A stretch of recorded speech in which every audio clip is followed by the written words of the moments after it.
So, hey y'all. Hey new booze, how you doing?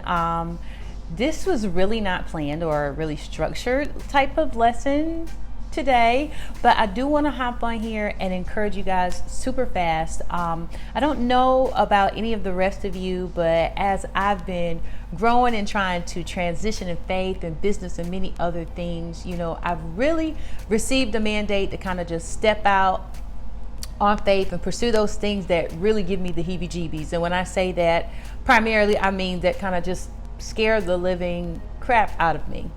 So I want to share something with you guys that the Lord ministered to me last night, because I was beginning to feel a little bit discouraged, because I'm just like, Jesus, why does it take all this? Like, why does it always have to be so freaking hard to accomplish something, as if the devil is just going to be like, oh yeah, go ahead and get it. You do it. Sometimes I don't know if we actually expect for the journey to be easy, but nevertheless, I was in my feelings.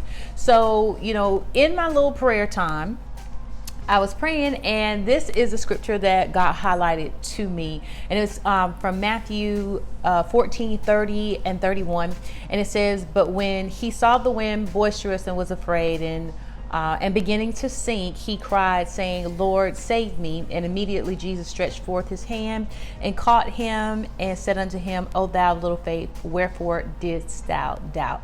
So let's talk about this, okay? During this story, this was a time when Peter saw Jesus. Well, all of them really saw Jesus, but Peter was the bold one.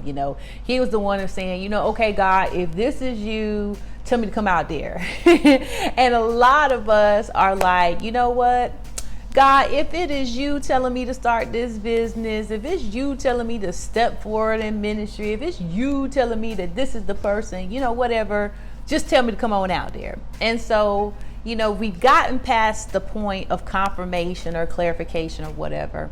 And we kind of go ahead and stepped outside of the boat, or what a lot of people like to say, we kind of taken that step to launch out into the deep. But during the process, we're like, oh, okay, it's a little windy out here, which means, it's not that you didn't realize something was going to happen that was going to allow a challenge to, just be around or to occur. But what I find in scripture is that, Peter was like, when the wind became boisterous, which means, when it was really starting to make noise, it wasn't as if he was unaware that it was there. I'm sure, because there's no trees on the sea, that the wind is quite whipping and always, doing what it do. But, the wind became boisterous, and it means it started making enough noise to where it kind of caught his attention. And as soon as he lost focus off of Jesus, he began to sink. And I think this is something that we have to point out for all of those who are really endeavoring to push to do what God is, inviting them out to do, to tell them to launch out to do, to have faith to do.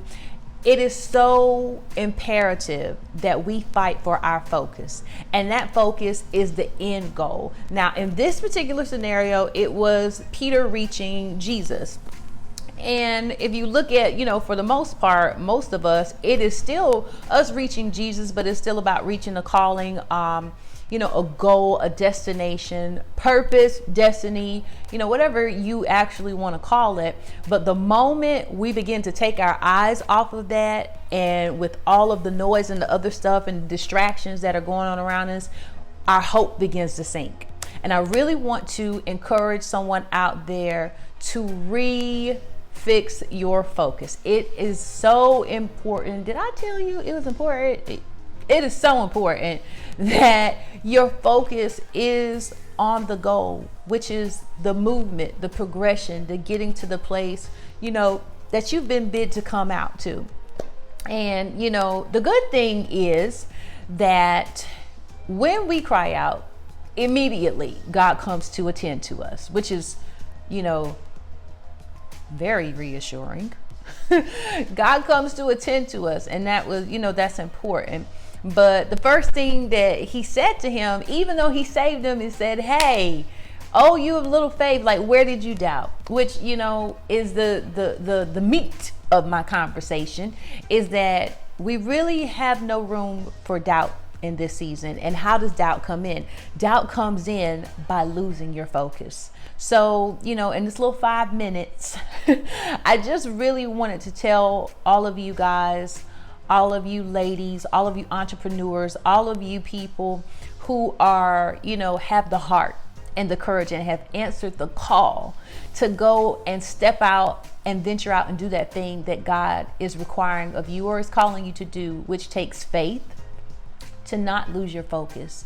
And what I have found is that the enemy is trying to literally attack on all fronts, whether that is relational, financial, just family, obligation, whatever it is. There's a lot of noise going on, even with the whole COVID-19 coronavirus, and it is a lot of noise that is going on. But one thing I do understand is that God doesn't move as the world does, and a lot of times he allows these things to happen for us to get in that quiet time so we can focus, because in our focus it increases our faith and it also increases our productivity and our progression. So new boos, I love y'all. I just wanted to jump on here super fast and tell you, fight for your focus.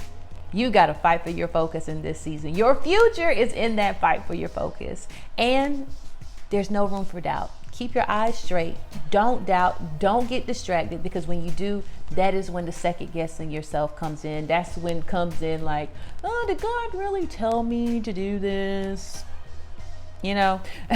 So you guys be blessed. Have a wonderful afternoon, evening, wherever you are in the world. I love y'all, and I'll see you again super soon.